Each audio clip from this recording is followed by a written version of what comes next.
Hi, this is Khan with you. In the last video, when we were completing this link, I told you that something is missing that we will see in the next video. So basically, right now, the frequency that we have put here is basically I had put it manually.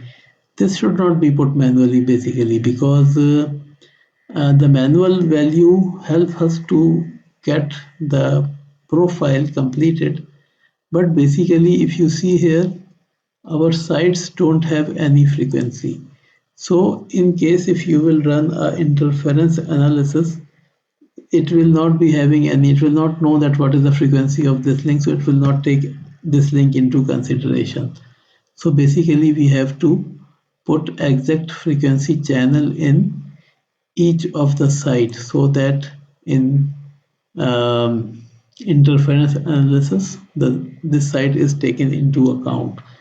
So basically I had showed you how we can put a frequency plan. Basically I have a frequency plan, but that is not for the 10 gigahertz.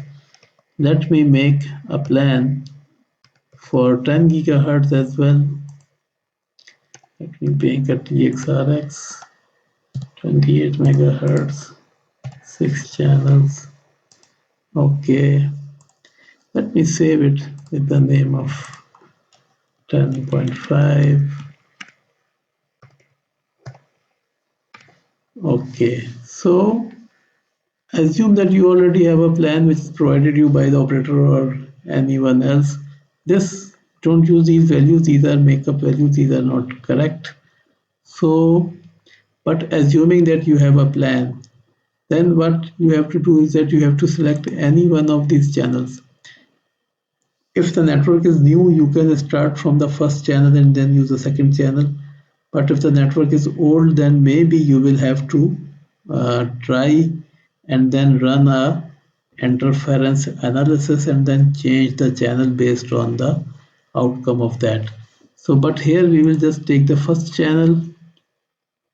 Now you need to know that which site is high. Site 1 is high or site 2 is high. If you remember when we were talking about these things, basically what we do is that we put the main hub site as high or low, but that designation is known to everyone, so that everyone who knows that the main hub site is high or low, he can then calculate that what should be the respective further site. For example, the hub is high, then the second site connected to the hub should be low, and then the third site should be high, then the fourth site should be low. So that is how we move forward, and if that is how we plan it. So if you know that the site 1 is high, then you can add this pair to site 1 and then you will click OK. So it will say that I have to update the design frequency to make it at the average of this table. So yes. Now if you see here, as soon as I updated it, I get a warning. It says the frequency out of range for antenna. So it means the antenna is not able to understand this frequency. We have to then make it a bit up. I should take it to a manual value now, just to show you that how we can remove this warning. So let me put OK. It will say update again. OK, and 450 is also not acceptable for the antenna. Let me change it manually then. I did not want to do this, but now you see that now this is fine. 10,500 average value is acceptable for both antenna and the radio. So you have to take care of these small kind of things that and that is why sometimes we have to manually adjust it, because the average value is not coming in the right place for antenna or the radio.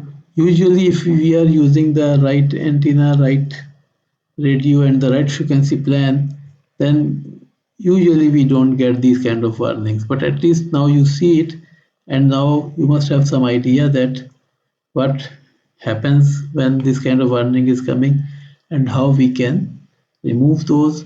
So this link is now fully ready. We can even make a report of it and share the report with the operator. So in the next video I will show you how to make reports as well. Also, there are some very beautiful topics that are pending. So let's see you in some next video. Goodbye.